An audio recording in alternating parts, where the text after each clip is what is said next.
శుక్లాంబరధరం విష్ణుం శశివర్ణం చతుర్భుజం ప్రసన్నవదనం ధ్యాయేత్ సర్వవిఘ్నోపశాంతయే. గయాతీర్థంలో పిండ ప్రదాన మహిమ.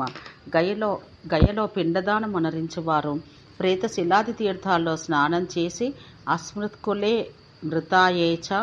ఈ మంత్రాలు సంపూర్ణంగా అనుబంధంలో ఇవ్వబడ్డాయి. ఇలాంటి మంత్రాల ద్వారా తమ శ్రేష్ఠ పితరులను ఆవాహనం చేసి వరుణానది యొక్క అమృతమయ జలాలతో పిండదానం చెయ్యాలి. ఈ మంత్రాల ప్రభావం ఈ విధంగా ఉంటుంది. ఈ మంత్రాల భావం నా పితృవంశంలో కానీ మాతృవంశంలో కానీ మరణానంతర సద్గతులు పొందని వారిని ఈ దర్భపృష్టంపై తిలోదకం ద్వారా నా పితరులందరినీ ఆవాహన చేస్తున్నాను. వారందరికీ సద్గతులు కలగడానికే నేను ఈ పిండ ప్రదానం చేస్తున్నాను. నాపై 2 వంశాలలో మృతి నందిన సర్వులకు సద్గతికై నేను ఇప్పుడు పిండ ప్రదానం చేస్తున్నాను. వీరంతా ఉద్ధరించబడాలనేదే నా ఆశయం. సహజ మరణం పొందిన వారికి, బలవన్మరణం పొందిన వారికి కూడా నేను ఈ పరమ పుణ్యక్షేత్రమైన గయలో పిండ ప్రదానం చేస్తున్నాను. రౌరవ అసిపత్ర కుంభీపాక నరకాల్లో పడి ఉన్న నా ఇరువంశాల మృతులను ఉద్ధరించి ఉత్తమ గతులకు పంపడం కోసం నేను వారందరినీ ఆవాహన చేసి పిండ ప్రదానం చేస్తున్నాను.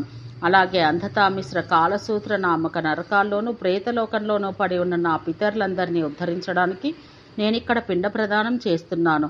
మానవ జన్మ దుర్లభమై మానవేతర యోనుల్లో జీవిస్తున్న నా పితరులందరికీ నేను ఇక్కడ పిండ ప్రదానం చేస్తున్నాను.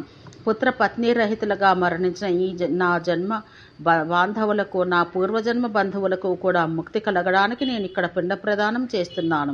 నా పితరుల్లో ఇతర జంతు వృక్షయోనుల్లో జనించిన వారికి ఉత్తమ గతులు కలిగించడం కోసం కూడా నేను ఇక్కడ పిండ ప్రదానం చేస్తున్నాను. ప్రేత రూపంలో శాపవశాత్తు ఉండిపోయిన నా వారికి కూడా నేను ఈ అద్భుత పుణ్యక్షేత్రంలో పిండ ప్రదానం చేస్తున్నాను. ఇంకా గర్భస్రావితాత్మకలతో సహా నా పితరులందరికీ ఉత్తమ గతులకై నేను ఇక్కడ పిండ ప్రదానాలు గావిస్తున్నాను. బ్రహ్మీశానాది దేవతలారా, మీరంతా నా ప్రయత్నానికి సాక్షులుగా ఉండాలని ప్రార్థిస్తున్నాను.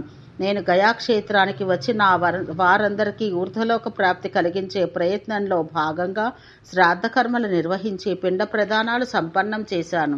హే భగవాన్ గదాధర విష్ణుదేవ, నేను పితృకార్యాలు సంపన్నం చేయడానికై గయాతీర్థాలకు వచ్చి ఉన్నాను. నా ద్వారా జరిగిన ఈ కర్మలన్నింటికీ తమరే సాక్షి. మీ దయ వల్ల నేను దేవ, గురు, పితృ అను 3 రకాల రుణాల నుండి నేటితో విముక్తుడనైనాను. ఓం శాంతి శాంతి శాంతి.